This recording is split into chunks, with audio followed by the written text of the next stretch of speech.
check to see if we are streaming live.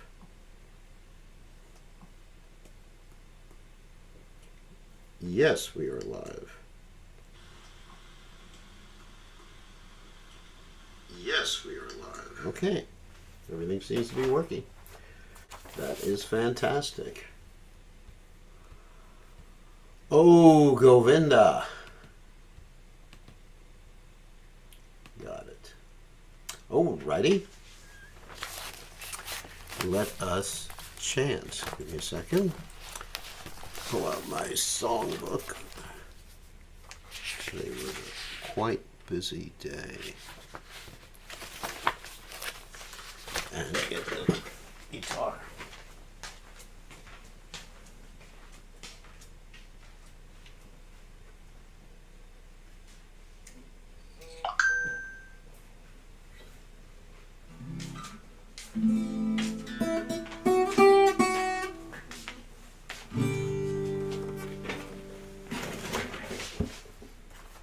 Okay. Where are we?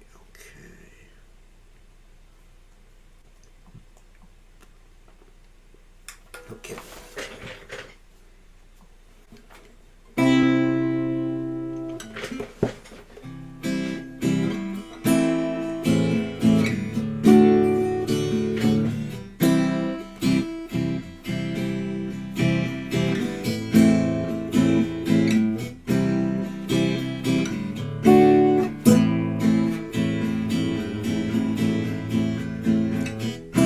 Shri Krishna Chaitanya Prabhu Daya Karo More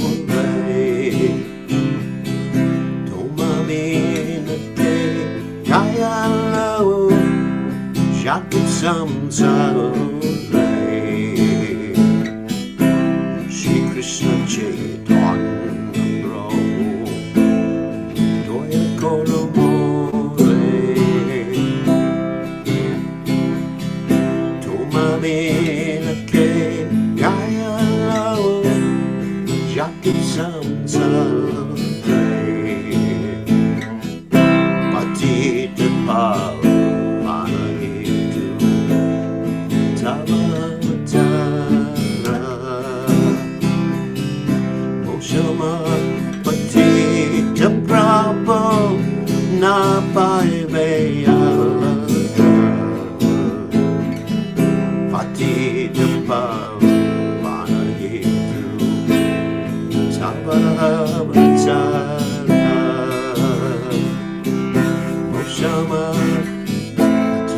Bravo, not Aha, Ramachananda, Premananda Sukhi,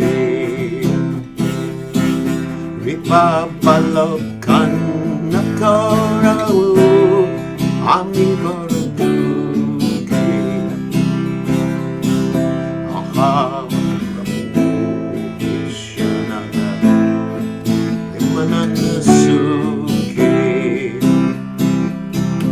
Ripapalokanna Koro, Amivaruduki, Toya Goswami, Bhakti, Advaita Goswami, Tavakripa Lepahe, Chaitanya Nitya.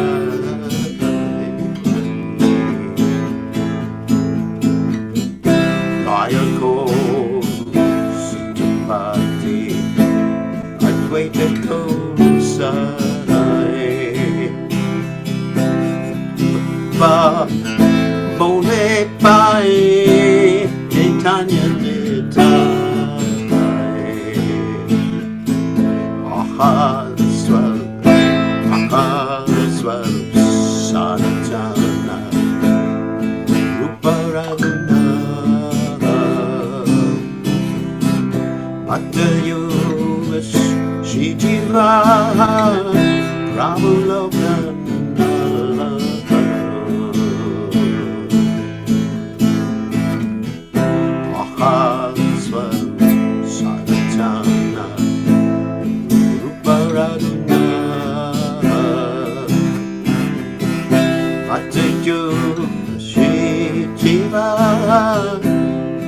Prabhu Lokanath.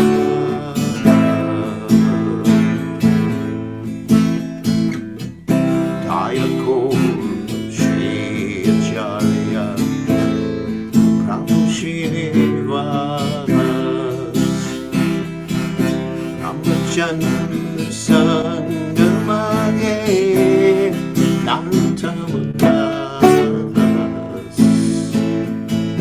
Dayakol Shri Acharya Prabhu Srinivas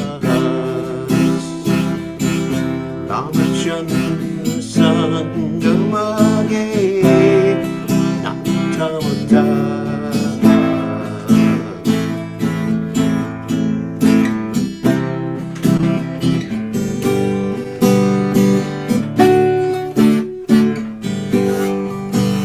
Jaya Prabhupada, Prabhupada Jaya, Prabhupada Jaya, Prabhupada, Prabhupada, Prabhupada Jaya, Prabhupada, Prabhupada, Haribo, Haribo, Haribo, Haribo, Jai Om. Vishnupad Paramahansa Paraglikacharya, also Tada Satashi Shimad, His Divine Grace, Abhaya Charanada Bhaktivedanta Goswami Srila Prabhupada Ki Jai, ISKCON Founder Acharya Srila Prabhupada Ki Jai, Anandakoti Vaishnav Vrinda Ki Jai, Namacharya Srila Haridas Thakur Ki Jai, Prem Sekaho Shri Krishna Chaitanya Prabhu Nityananda Shidwaita Gadadha Shiva Sati Gaur Bhakta Vrinda Ki Jai, Shri Radha Krishna Gopakapanath Sayam Kunda Radha Kunda Giri Govardhan Ki Jai, Vrindavanam Ki Jai, Mathuram Ki Jai, Jagannath Swami Ki Jai, Yamunamai Ki Jai, Shrimati Tulsi Devi Ki Jai, Samaveda Bhakta Vrinda Ki Jai, Gaur Premananda Hari Hari Bol. Oh, glorious the assembled devotees. Oh, glorious the assembled devotees. Oh, glorious the assembled devotees. Oh, glorious to Shri Guru and Gauranga. Nama Om Vishnupadaya Krishna Prastaya Bhutale Shrimati Bhaktivedanta Swamini Chinamani Namaste Saraswati Devi Gauravani Pracharani Nivashesha Shunyavadi Paschacha Dejatarani. So, Om Ganata Madanda Shagananjana Shilakaya Chakshur Unmiritam Yena Tasmai Shri Gurave Namaha. I offer my respectful obeisances unto the lotus feet of my spiritual masters, Divine Grace A.C. Bhaktivedanta Swami Srila Prabhupada, who so kindly opened my eyes with a torchlight of knowledge while I was blinded in the darkness of ignorance. And actually, I should read the translation. My dear Lord, please be merciful to me, because who can be more merciful than your Lordship within these three worlds? Your incarnation is just to reclaim the conditioned fallen souls, but I assure you that you will not find a more fallen soul than me. Therefore my claim is first. My dear Lord Nityananda, you are always joyful in spiritual bliss. Since you appear very happy, I have come to you because I am most unhappy. If you kindly put your glance over me, I may also become happy. My dear Advaita Prabhu, husband of Sita, you are so kind. Please be kind to me. If you are kind to me, naturally Lord Chaitanya and Nityananda will also be kind to me. I pray for the mercy of Swarup Damodar, the six Goswamis, namely Shri Rupa Goswami, Shri Sanatan Goswami, Shri Bhakta Raghunath Goswami, Shri Gopal Bhatta Goswami, Shri Jiva Goswami, and Shri Raghunath Das Goswami and Lokanath Prabhu. I, Narottam Das, pray for the merciful Srinivasacharya, and I always desire the company of Ramachandra. Ramachandra, of course, is his friend. He's not specifically referring to Lord Ramachandra. So before we go on to the Krishna book, I want to mention that today, at least here in North Carolina, is Bahu Lastami. Now, I gave a whole talk about that yesterday during the Sunday program here in Nugaloka. That was also on Zoom and Facebook and YouTube. But I'm just going to speak very briefly. Now, many people think that Baulastami is the commemoration of the appearance of Radha Kund. And I have news for you. It's not. And let me explain why I say it is not the appearance of Radha Kund. Baulastami occurs during the month of Kartik. Radha Kund, according, and I'm not going to read the quotes. Yesterday I read many of the quotes from Jiva Goswami and Vishwanath Chakravarti Thakur, and also, Bhagavatam's references.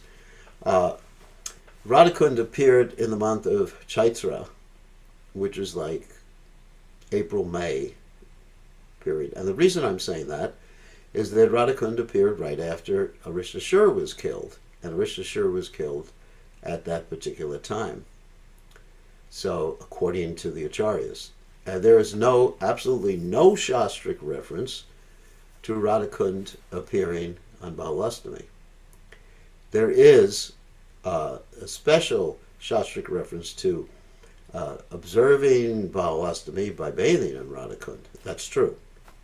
And Radha Kund is situated in the forest called Bahulavan. And Bahulavan is named after this nice cow named Bahula. Everybody knows that. And the story of this nice cow named Bahula, she's a great devotee of the Supreme Personality of Godhead. And basically, she just had a calf. And this is many, many years ago. Obviously, many, many years ago. So, she had just had a calf. And after she had her calf, she was grazing, and her Brahmin owner sent her out to graze, a little bit apart from the calf. And she was grazing, and then a tiger came, and the tiger basically captured her and said, or did something, wouldn't let her move. He said, I'm going to eat you. And she said to the tiger, I have this calf to feed. Can you just let me go to my calf and feed the calf, and I promise you I will come back immediately. And so the tiger, being, this is Vrindavan, tigers are a little religious there. So the tiger, feeling great empathy for this cow, the tiger the tiger gave her permission to go to her calf. She went to her calf, fed the calf, came back, and guess what happened? The tiger, there's several versions of the story. It's from I believe, the Padma Purana. The tiger basically, one story is he turned into Krishna. Another story, he was Yamaraj. Anyway, there's different versions of the story, depending on which version of the Padma Purana you read. Or another version is that Krishna appeared there and preached to the tiger, saved her from the tiger, and transformed the tiger into a spiritual body, whatever. But in any case, she was saved, and she was given great respect because of her truthfulness.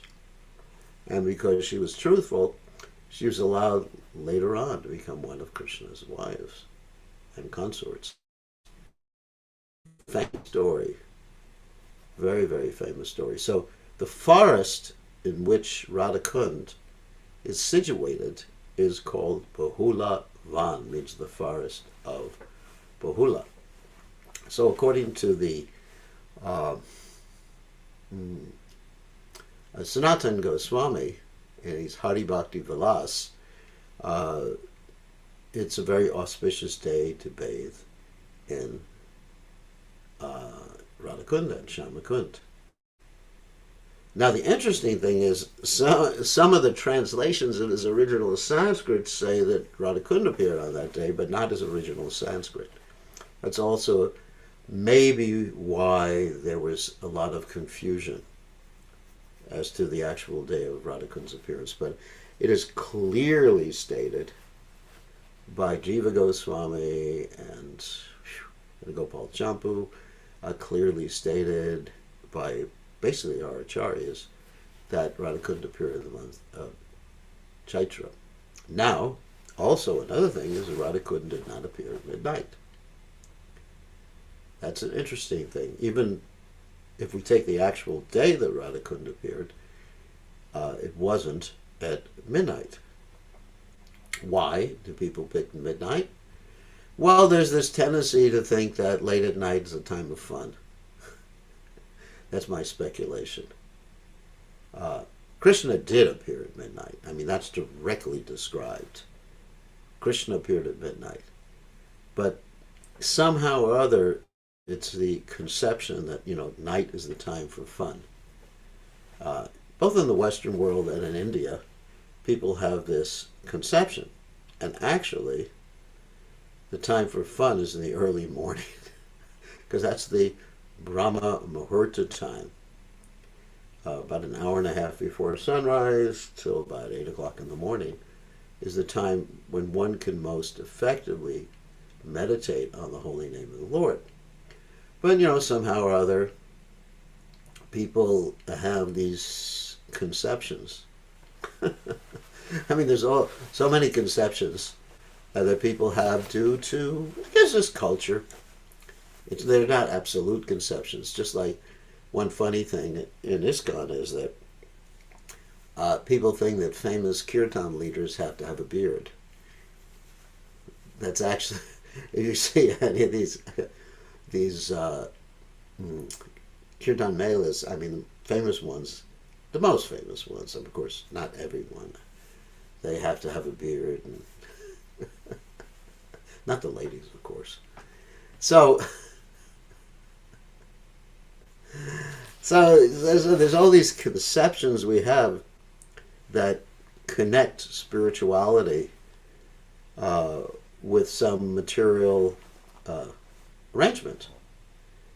And for example, people think it's very spiritual to be in the dark. I've seen that, like people will chant japa in the morning and they basically turn all the lights out in the temple room or wherever they are. And at least I've seen in temples, they make it darker. But I find that the light keeps you awake. So that but spiritual life is not dependent upon material adjustments, although culturally there are these things. So basically, why is Radhakunda people consider Radhakunda to have appeared today? Because it was basically a culture. So many things happened. Like if you go to Vrindavan, you'll hear so many stories about different things. And many of those stories are not there in Shastra from the Goswamis or any other Shastra. So we take those with a little grain of salt, as they say. I mean, they could have occurred. Krishna can do anything. Obviously, Krishna can do anything. I mean, Krishna could have had Radhakunda appear twice in a year if he wanted to. Or Krishna could have had Radhakunda in a different universe appear at that time. But basically, let's go by the acharyas. That's our method of knowing. And I think that's really important. Because if we speculate, then we may be completely wrong. I mean, it's all right to be wrong about material things, like, what type of ice cream do you like? But it's not all right to be wrong about spiritual subject matters. Okay, so with that in mind, a little bit of information for you. With that in mind, we're going to go on to the Krishna book, and we are reading from the Krishna book about Rukmini and Krishna. Krishna has just kidnapped Rukmini, and they're leaving Kundina, and Krishna has just defeated Shishupal. Shishupal is really upset. Rukmi. Shishupal didn't fight.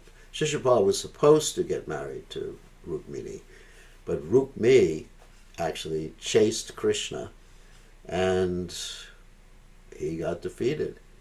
And Krishna gave him a little haircut, cut off his hair in different places, cut off the mustache in different places. And here Balaram is caught up to them. That's where we are in this particular story. So let's share the screen and continue with our reading of Krishna book. Let me find that screen. Hold on a second, I got a lot of screens open. Oh my God, I got so many screens open. Oh, there it is. Okay, here we go. Whoops. Oh, did I share the wrong screen? Wait a second. Let me try that again. All right. Okay, here we go. We're sharing the right screen by Krishna's grace. Let me just get it set up.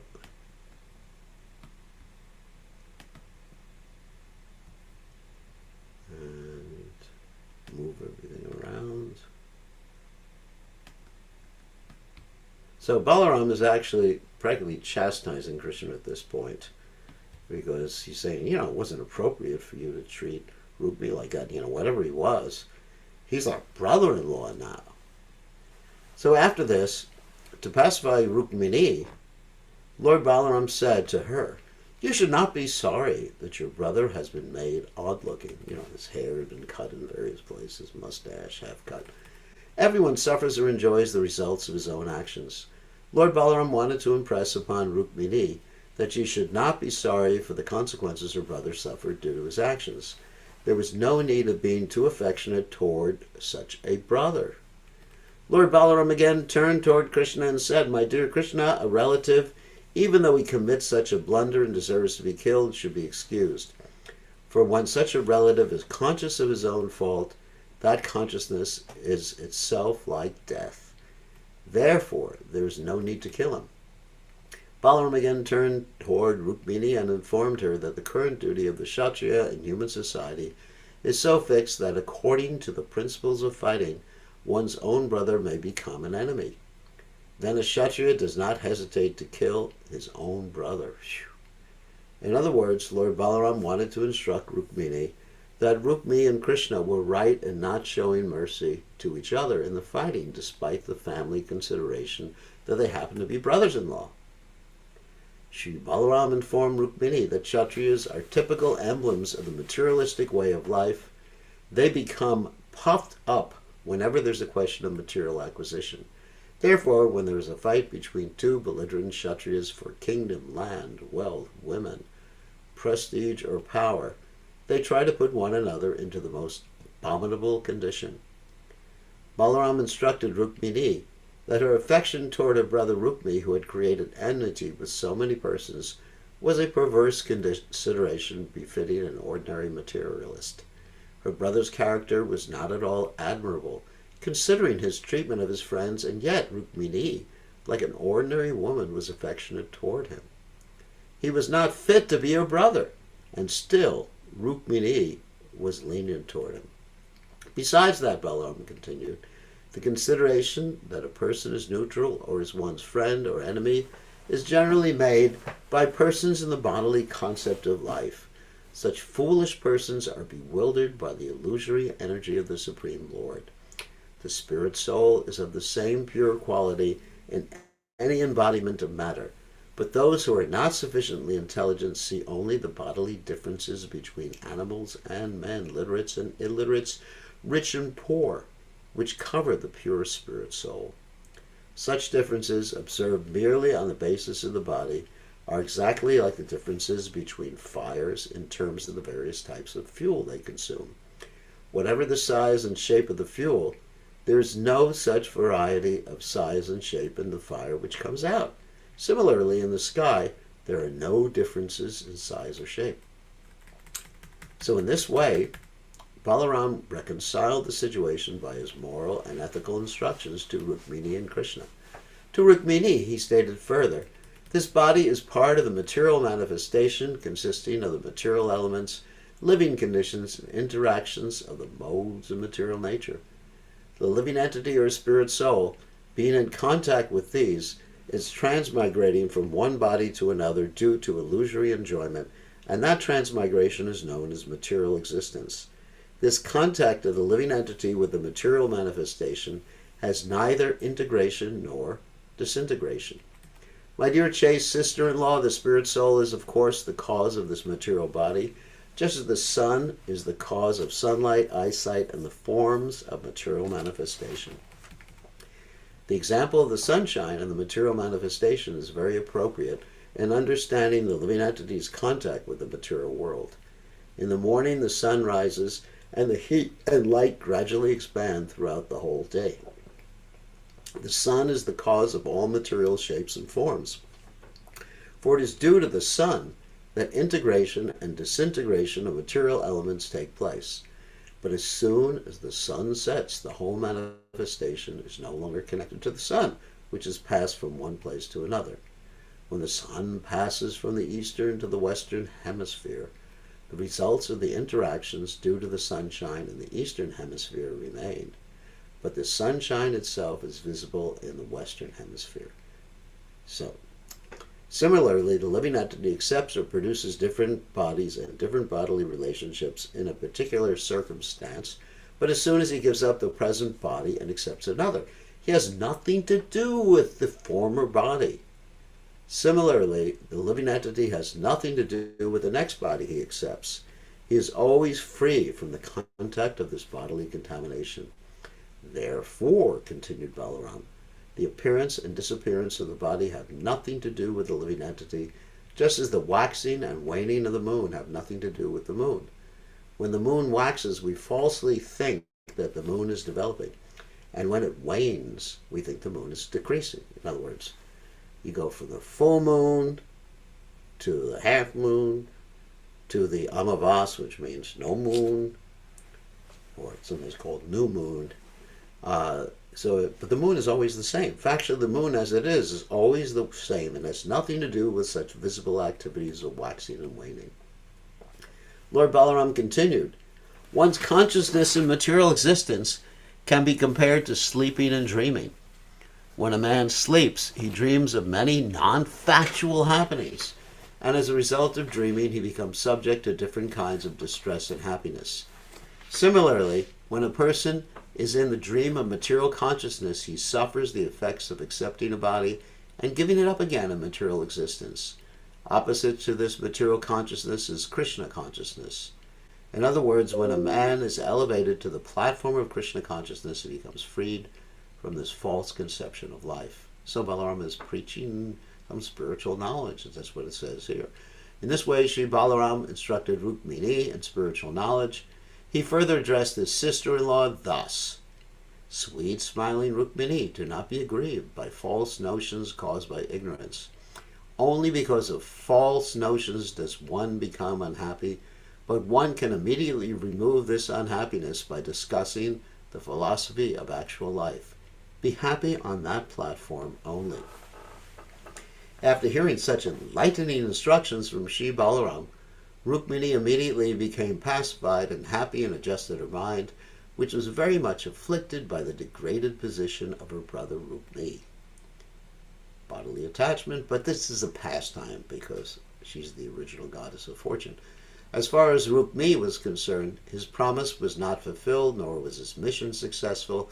He had come from home with his soldiers and military phalanx to defeat Krishna and release his sister, but on the contrary, he lost all his soldiers and military strength. He was personally degraded and very sorry, but by the grace of the Lord, he could continue his life to its fixed destination. And we're going to read later on in the Krishna book what that fixed destination was. Actually, I'll give you a little hint. He was killed by Balaram. Oh my God, by Krishna.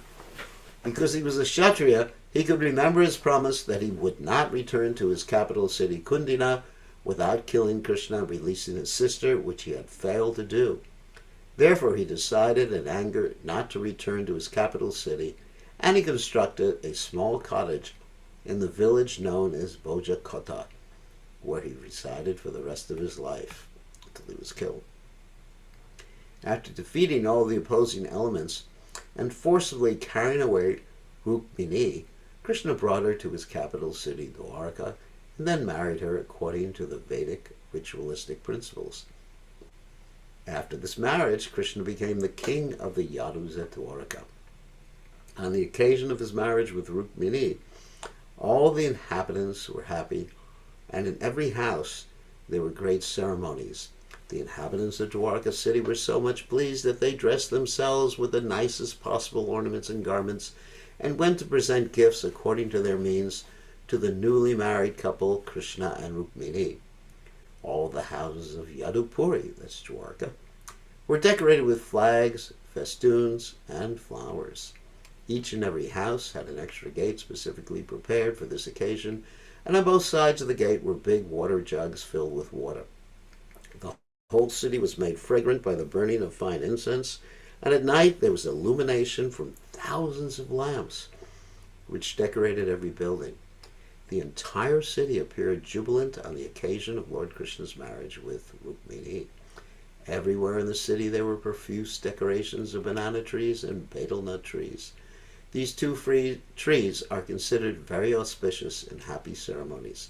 At the same time, there was an assembly of many elephants who carried the respective kings of different friendly kingdoms.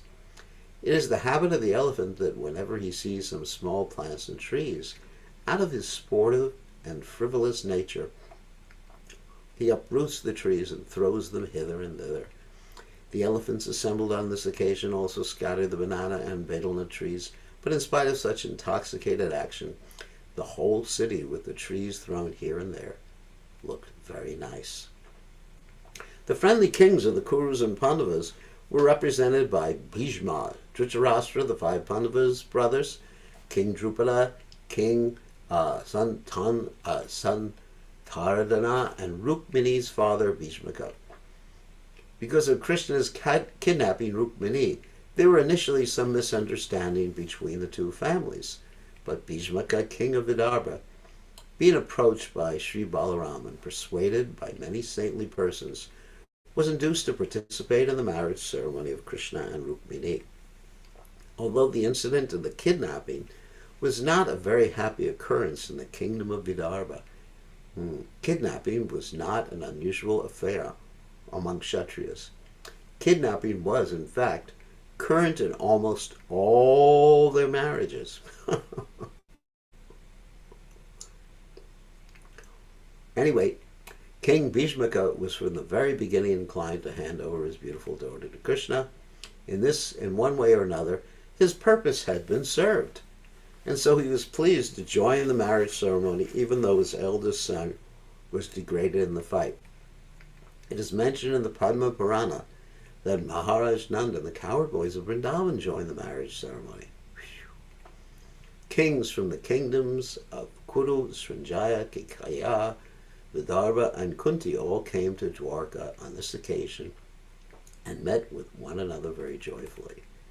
The story of Rukmini's being kidnapped by Krishna was poeticized, and professional readers recited it everywhere.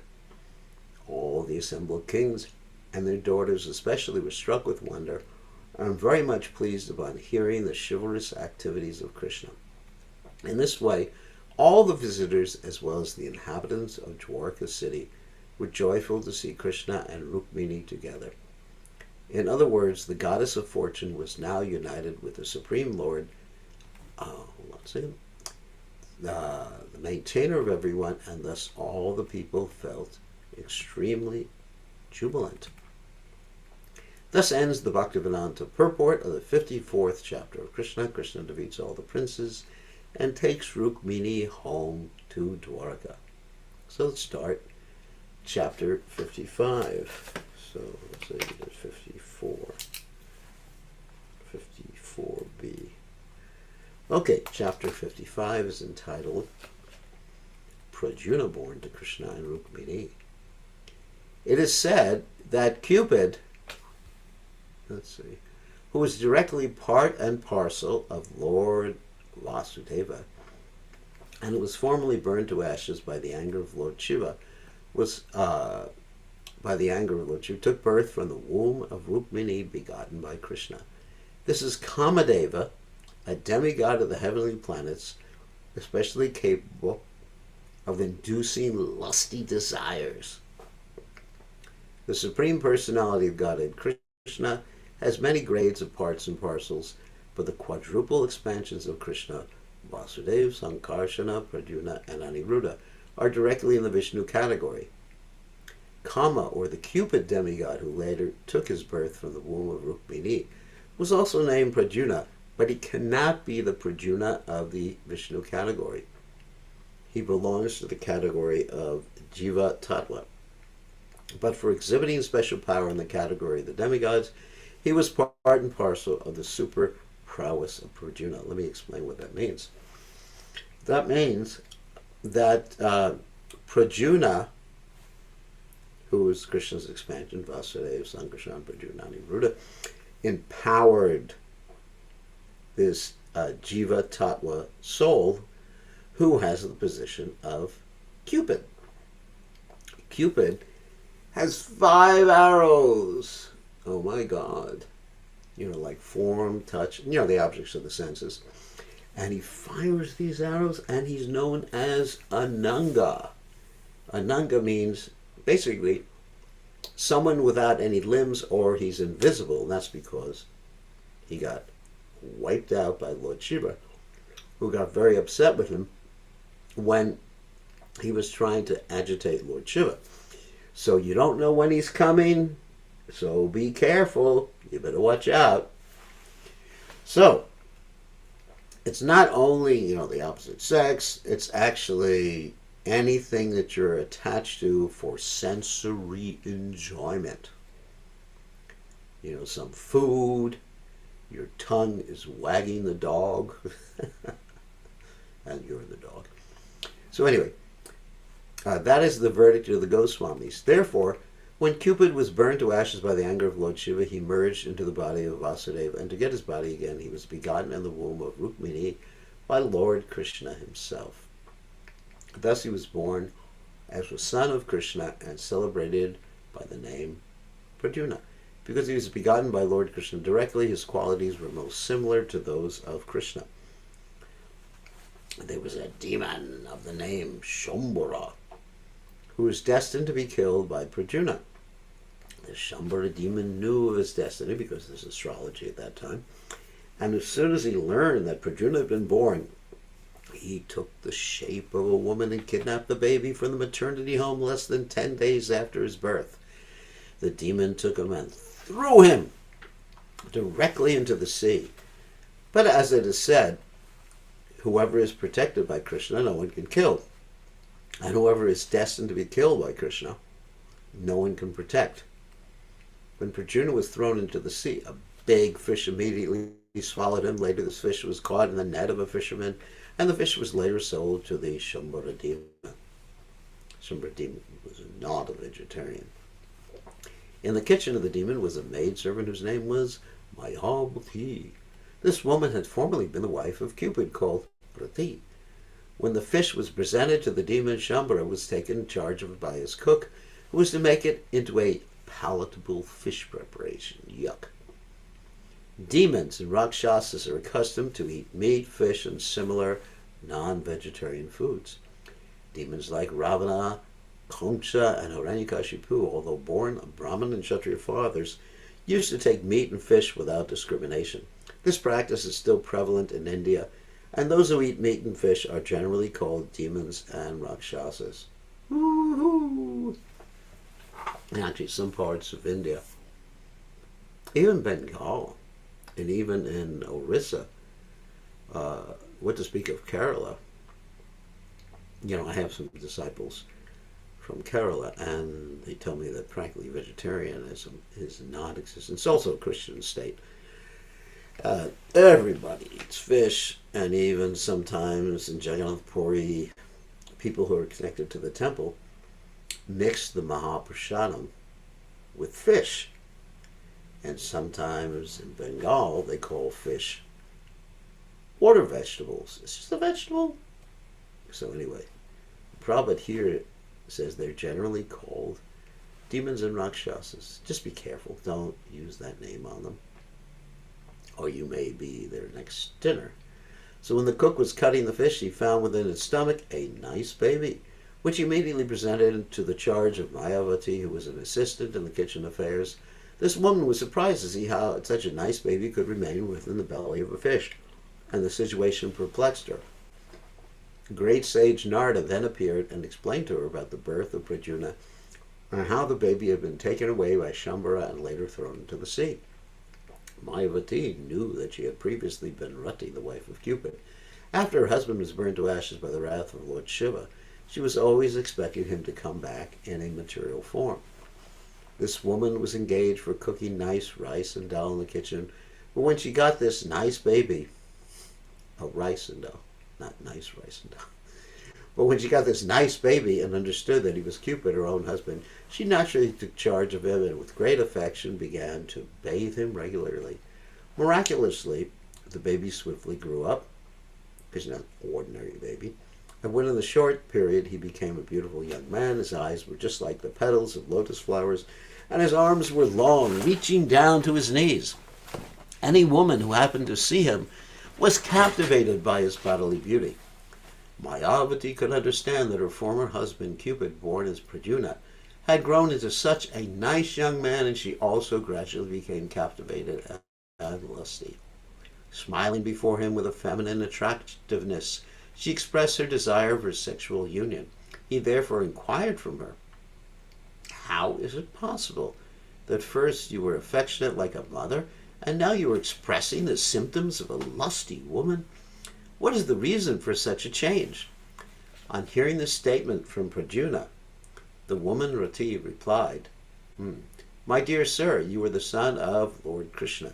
Before you were 10 days old, you were stolen by the Shambhara demon and later thrown into the water and swallowed by a fish. In this way you have come under my care.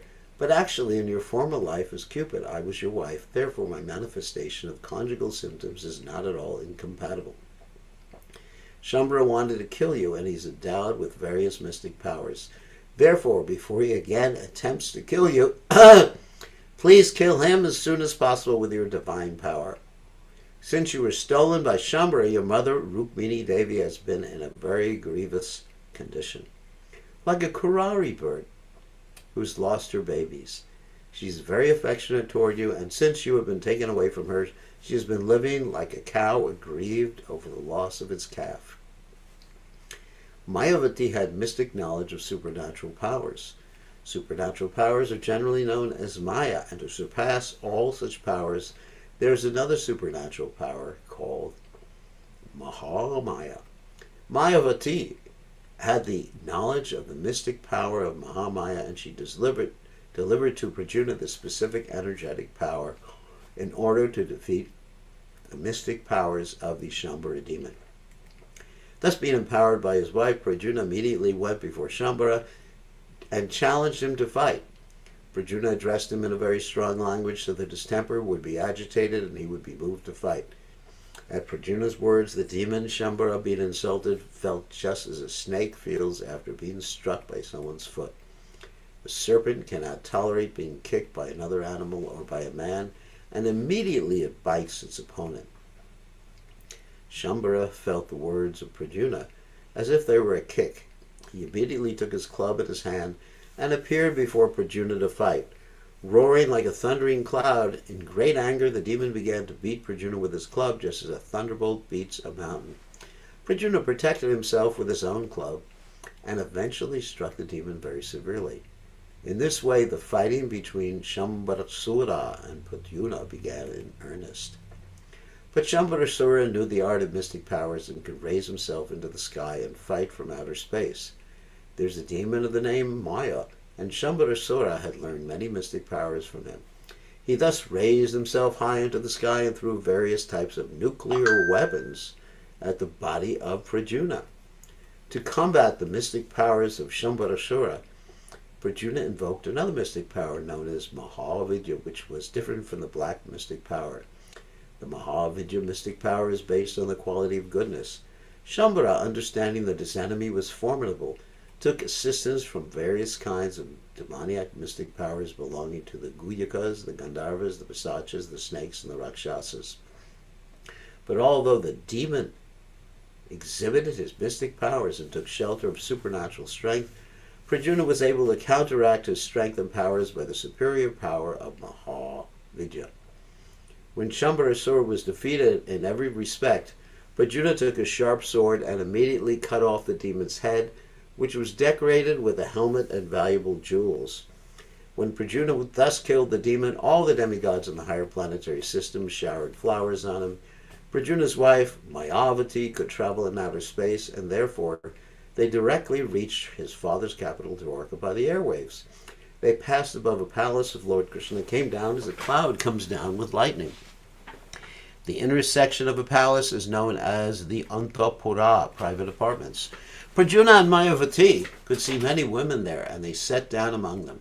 When the women saw Prajna dressed in yellowish garments with very long arms, curling hair, beautiful reddish eyes, a smiling face, jewelry, and ornaments, they at first could not recognize him as a personality different from Krishna. They all felt very bashful at the sudden presence of Krishna and wanted to hide in a different corner of the palace. When the women saw, however, that not all the characteristics of Lord Krishna were present in the personality of Prajna, out of curiosity they came back to see him and his wife, Mayavati. All of them were conjecturing as to who he was, for he was so beautiful. Among the women was Rukmini Devi, who was equally beautiful with her lotus-like eyes. Seeing Prajna, she naturally remembered her own son, and milk began to flow from her breasts out of motherly affection. She then began to wonder, who is this beautiful young boy? He appears to be the most beautiful person. Who is the fortunate young woman who is able to conceive this nice boy in her womb and become his mother? And who was that young woman who was accompanying him? How had they met? Remembering my own son who was stolen from the maternity home, I can only guess that if he is living somewhere, he might have grown by this time to be like this boy.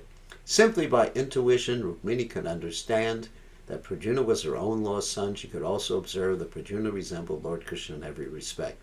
She was struck with wonder as to how he had acquired all the characteristics of Lord Krishna. She therefore began to think more confidently that the boy must be her own grown-up son, because she felt so much affection for him, and as an auspicious sign, her left arm was trembling. At that very moment, Lord Krishna, along with his father and mother Devaki and Vasudeva, appeared on the scene. Krishna, the Supreme Personality of Godhead, could understand everything, yet in that situation he remained silent. However, by the desire of Lord Shri Krishna, the great sage Narada also appeared, and he disclosed all the incidents, how Prajna had been stolen from the maternity home, and how he had grown up and come there with his wife Mayavati, who had formerly been Rati, the wife of Cupid.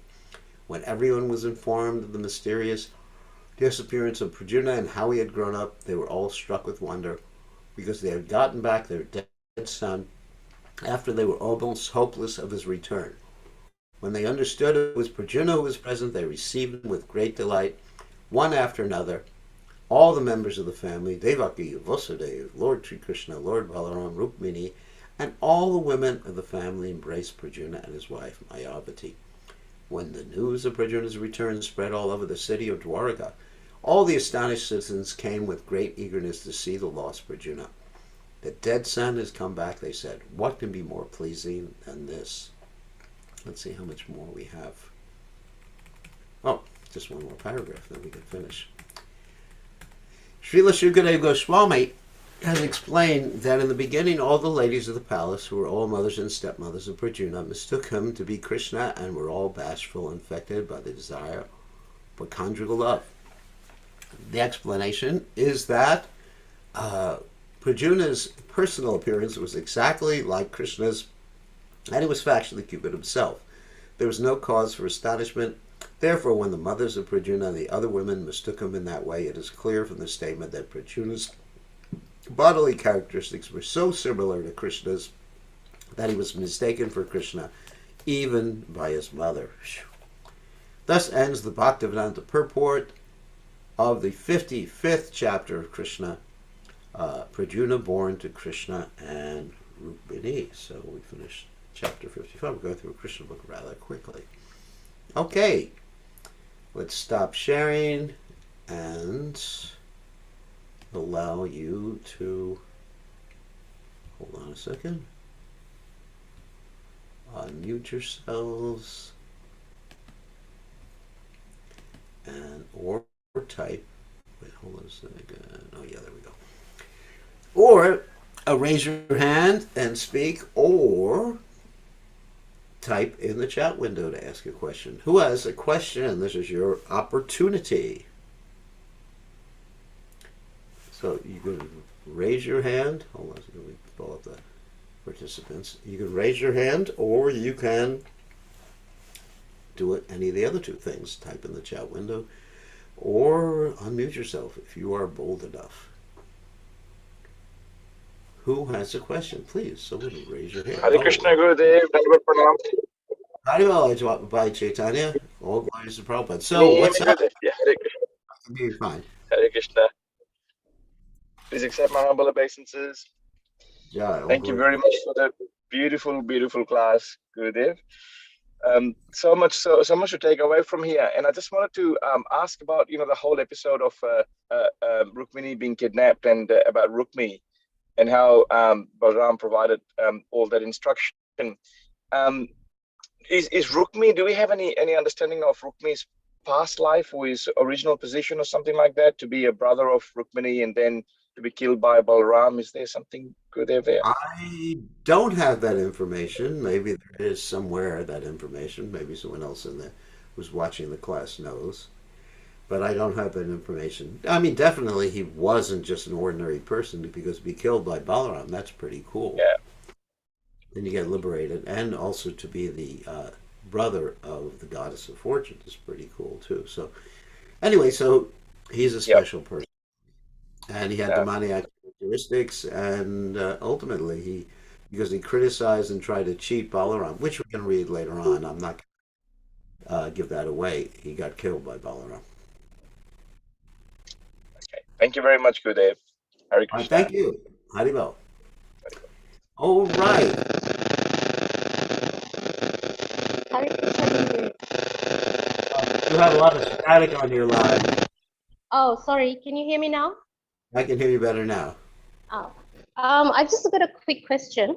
Last night I was just in discussion with some devotees who were talking about Bahula Utsava, and they said it's the first, it's the only day that that devotees can go inside Radhakund and go for a dip. And I know that it's we're not in that mood. We sprinkle the water on us, but we never take a dip inside. So and they said no, this is the only day that we can do it. Well, that's No. not That's not Shastric. Ah, right. Okay. Yeah. There's so I many told things. them I'll ask you. There's so many people. Most of the devotees, even on the ISKCON calendar, it Yeah. says it's the appearance of Radhakund, but it's not. Oh, okay. Yeah. It's Yeah. not. Yeah. Yeah. It's not the appearance of Radhakund. I mean, one should sprinkle water on their head. I mean, if they're qualified, let them go in. But I'm not going to put my feet in and go in Radhakund. No, no, we wouldn't. Yeah. I mean, I would, just like I wouldn't put my feet on the deity. I mean. Yeah. Okay. Thank you for the clarification, Gurudev. Haribo. Okay, that's good. Thank So you. here's a question. Hare Krishna, it mentioned in the Radharani book, I'm not sure the book. Krishna married many gopis simultaneously during the marriage of Rukmini and Satyabhama. Also, Gopas married two. Anyway, a lot of sorry, whatever stories you hear, I'm not going to talk about these stories specifically, but whatever stories you hear, you should find out if there's a Shastric reference. I mean, there's many stories devotees tell that have absolutely no Shastric reference. Not from the ghost.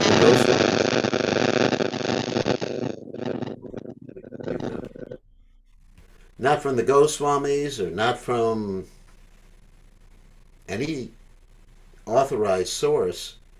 Maybe they happen.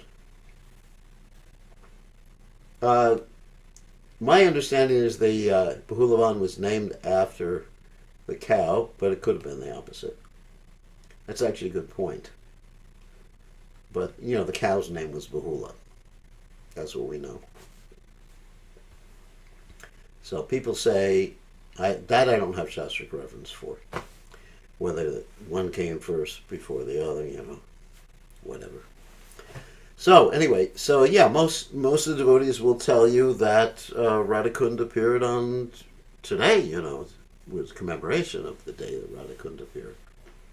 However, the Shastric reference says it's in the month of Chaitra, and there's a lot of Shastric references about that. A lot. Anyway, in the Haribhakti Vilasa it says it's very good to take a bath on this day in Bahulastami. Doesn't say anything about it being the appearance day of Radhakund. Some of the translations say it is, but those translations don't reflect the Sanskrit. They reflect people's opinion. And so stories, opinions, we have to stick with Guru, Shastra, and Sadhu. Okay. Sorry to disappoint everybody. But now you have another holiday to work or look forward to in the month of Chaitra. So, Mr. Gopal, you have a question. Please accept my obeisance, Srila Gurudev. You told the story about the cow Bahula. So if this is Bahulashtami, is it the appearance day of the cow, or is it the day that the tiger and the cow had their pastime, or what is the significance of this particular day to that pastime? It's not mentioned. It's a special day for bathing in Radhakund. That is a fact. Not necessarily at midnight. The whole midnight thing came due to some village custom. I see. Midnight. So, because people party at midnight. Krishna seemed to party at midnight. Yes, because that's when the gopis escape from their homes. Yeah. Yeah. He also partied during the day too. He met the gopis at different places like Radhakund during the day. It's not only at midnight he partied. Krishna partied 24 hours a day. Thank you, Gurudev. Party in the early morning, party in the midday. The whole day was a party for Krishna. So that's the spiritual world, but this is the material world. The material world means that Party's over. Mode of goodness time is early in the morning. Okay? All right. Any other questions? And it's time to end. So we did 2 chapters today. So thank you very much. You've all been very attentive. It's nice. We cleared up some things in class today. And thank you. All glories to His divine grace. Srila Prabhupada, Srila Prabhupada.